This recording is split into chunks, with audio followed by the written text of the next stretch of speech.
ಮಂಗಲತ್ತಿದ್ದಾರೆ ಮಾಪ red blue day cover chocolate का, day cover chocolate का। रेड ब्लू ग्रीन मंगल को मैं मंग दिया बच्चा को दिया नहीं कहते अखल वाला कहता है कि सर का भूखे रहती कर ले को बच्चा को देती सो माय टेस्ट तो देता हूं। मिर्ची का हवे केसर का पेन लग जा। अस्सलाम वालेकुम जी, क्या हाल है? अल्हम्दुलिल्लाह हम सब खैरियत से हैं। उम्मीद करती हैं हम सब खैरियत से होंगे। अल्लाह ताला हम सबको आजमाइशों से बीमारियों से बचाएं। तो ईज़ान स्कूल से आ गया था तो मैं इसे डांट रही थी। मैं सुबह ही जाते जाते चॉकलेट दिलाकर भेजी थी।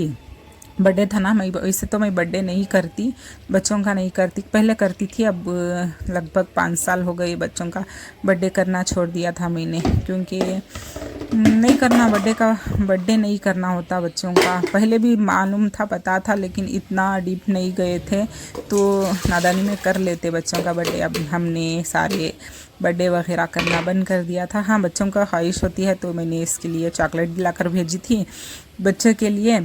तो उसने कहा कि बच्चों को दिया ही नहीं, टीचर्स को बांट कर आया है। तो इसलिए अल्डा रही थी कि टीचर्स भूखे होते हैं क्या चॉकलेट के, बच्चों को देना होता है बर्थडे का जो भी चॉकलेट वगैरह। तो खैर यही बोल रही थी। और ये जुमा का दिन था, मैंने ब्लॉग एंड करी थी ना, उसके बाद का ही शुरू करी हूँ। और ये मैंने बना रही थी दाल गोश्त, क्योंकि ये देखें चने की दाल, तुअर की दाल, मसूर की दाल सब थोड़ी थोड़ी मैंने भीगने के लिए डाल दी थी। उसके बाद ये चढ़ा दूँगी फीकी ही, तो वो सीटी आ जाएगी। 2-3 फीकी दाल जल्दी गलती है। तो उसके बाद मैं बताती हूँ आपको, ये सीटी आते रहेगी जब तक हम ये काट लेंगे सारा दाल गोश्त का सारा प्याज, कोतमीर और टमाटर। देखिए इस तरह से दाल गोश्त ना मैं 2 रकम के बनाती हूँ, मतलब 2 डिफरेंट टाइप के। तो ये सारे साबुत जाते हैं, मतलब काट कर प्यारे सारे खड़े जाते हैं। एक सारे मसाले वाला पीस कर जाता है, पहले बताई हूँ और ये बस फिर से बता रही हूँ। अगर दूसरी तरीके से खाना हो तो इसी की मैं ही लगाहत बता दूंगी। तो ये देखिए दाल मेरी ये गल गई थी। तो अब अगर आप इस तरह से प्याज टमाटर सारे नहीं डालना चाहते तो इसी में ही टमाटर प्याज कोतमीर सब डालकर बाद में दाल घुटनी से घोट लेना। तो इस तरह से मैं अब इस तरह से बघार कर दिखा रही हूँ, इस तरह से दिखा लूँगी। तो मैंने इसे चमचे में फिरा ली थी, फुल गल गई थी ना ये, तो इसी में ही मैश हो जाएगी इस तरह से। तो मैंने इसके लिए 1 किलो गोश्त धोकर रख ली थी। तो बीफ का गोश्त है तो इसके लिए बता रही हूँ। तो मैंने कुकर चढ़ा दी थी, उसमें डाल रही हूँ तेल। तो बीफ का गोश्त है, थोड़ा चिकना ज़्यादा होता है तो तेल मैं थोड़ा कम ही रखी हूँ, मतलब एक हिसाब से रखी थी। तो डाल देंगे हमारे इसमें सारे प्याज हैं। मैंने 2 मीडियम से इसके प्याज काट ली थी। इसे डाल देंगे लाइट पिंक कलर होने तक, वेट करेंगे जब तक ये गलकर नरम ना हो जाए। ये इसे हिलाते हुए मैंने टमाटर को ना लगभग मैं आधा किलो टमाटर ली हूँ। 1 किलो गोश्त था तो आधा किलो टमाटर ली हूँ।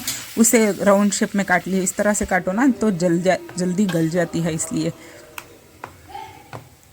मैंने कट कर ली थी। कोतमीर को भी मैंने कट कर लिया था। तो ये दिखा रही थी मसाले ना, तो आपको दिखा देने के लिए मैंने 1 में डाल ली थी। 1 भरकर स्पून लहसुन पेस्ट और 1 से थोड़ा कम, मतलब आधे से थोड़ा ज़्यादा इतना अदरक पेस्ट डाल ली थी। इसी में ही लाल मिर्च टेस्ट के हिसाब से मेरे पास 1 चम्मच मैं डाली थी 1 किलो गोश्त के लिए। और हल्दी डाली थी आधा चम्मच और धनिया पाउडर 2 टेबल स्पून, मतलब छोटा ही है स्पून, 2 स्पून डाली थी। और गरम मसाला आधा टी स्पून, जो मैं गरम मसाला मेरा था ना, तो सारे यही मसाले जाते हैं, मतलब बेसिक मसाले यही थे। तो कस्तूरी मेथी नहीं थी, लेकिन सारी मतलब फ्रेश मेथी थी, तो मैंने धोकर कट कर ली थी, बाद में दिखा दूँगी। ये देखिए इस तरह से होने देना है। देखें मैं बिज़ी हो गई थी बच्चों में, तो ये मेरी प्याज कड़ी क्रिस्पी हो गई थी। तो खैर मैंने जो भी मसाला बनाया था तो मैंने सारे डालकर भून लेना है इसी में ही। ये देखें इतने में खुशबू आना शुरू हो जाएगी। तो इसके ऊपर हम डाल लेंगे अपने सारे टमाटर, जो मैंने कोतमीर कट कर रखी थी वो, कस्तूरी में मतलब मेथी सारी रखी थी वो, और ऊपर से अपना गोश्त डालकर नमक डालकर सीटी ले लेंगे। लगभग 5 से 6 सीटी में गोश्त गल जाएगा। बीफ का है ना, जल्दी नहीं गलता, इसलिए बता रही थी। अगर दूसरे टाइप का बनाओ ना तो इसके साथ खाली मसाले में आप गोश्त बघार लो, उसके बाद ना आप दाल के साथ टमाटर कोतमीर प्याज सब डालकर उसे घोट लो ना। तो बाद में बताती हूँ मैं। इसके साथ ये सारे मसाले डालकर सिर्फ गोश्त डालकर बघारने सीटी लगा लो ना, तो डन हो जाएगा। जिस तरह मैं बता रही थी इस तरह से 2 रकम के बनाती हूँ, लेकिन इंशाल्लाह और एक बार मैं आपसे शेयर करूँगी। 2 भी कंफ्यूज मिक्स हो रहा था, तो खैर मैंने सीटी ले ली थी सारे मसाले डालकर। ये कद्दू डाल रही थी, बस इसमें आधा कद्दू बस है। दालचे का कद्दू था, कौला था, तो आधा कद्दू बस है इसके लिए। 150 ग्राम के करीब दाल थी मेरी, 1 किलो गोश्त था और आधा कद्दू मैंने ली थी। ये मैंने मोटे मोटे साइज़ में कट कर ली थी और ये मेरी नमाज हुई थी अब असर की। तो आज भी रोज़ा है मेरा, तो इंशाल्लाह रोज़ा खोलने तक पक जाएगा। खुशखा नहीं बनाऊंगी, सिर्फ दाल गोश्त ही बनाऊंगी। खुशखा बाद में हस्बैंड जी आते आते लेट हो जाएगा, मतलब टाइम हो जाएगा, तो खुशखा ठंडा हो जाएगा तो उन्हें अच्छा नहीं लगता।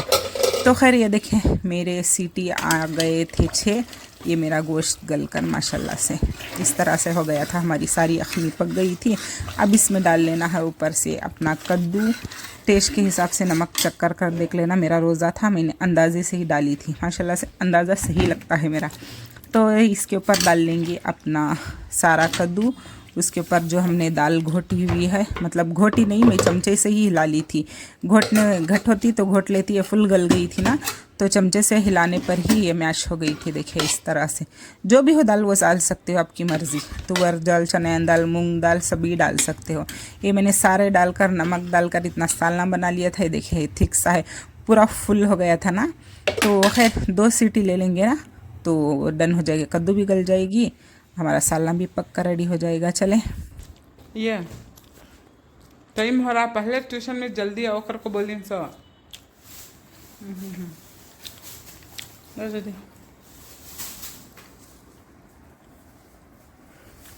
ओ तो ईज़ान मदरसे से आया था, अब ट्यूशन जा रहा था। मेरा रोज़ा खोल कर भी हो गया था, अब इफ्तारी कर लेंगे। ये देखें कुकर ना फुल हो गया था ना, तो इसलिए मैंने डर कर 1 सीटी ली। उसके बाद काट कर मैंने इसमें ट्रांसफ़र कर इसमें ही पका ली थी। बाद में मैंने कड़ी पत्ते की 1 छड़ी डाली थी। ये देखें काट रही थी ना, ये इसमें कड़ी पत्ता ज़रूर जाता है, इसलिए मैं डाली थी। आपको नहीं दिखाई थी ना, कुछ सीटी लगाते वक्त मैं डाल दी थी, 1 छुड़ाकर 1 डंडी समेत। तो माशाल्लाह से कैसा लग रहा है कमेंट में ज़रूर बताइएगा। तो चलिए इफ्तार कर लेंगे। मैंने चावल को भीगने के लिए डाली हूँ, बाद में खुशखा बघारूंगी। सुबह की खिचड़ी थी ना, यही खाऊंगी मैं अब इसके साथ, दाल गोश्त और खिचड़ी यही खाकर अपना इफ्तारी कंप्लीट करेंगे।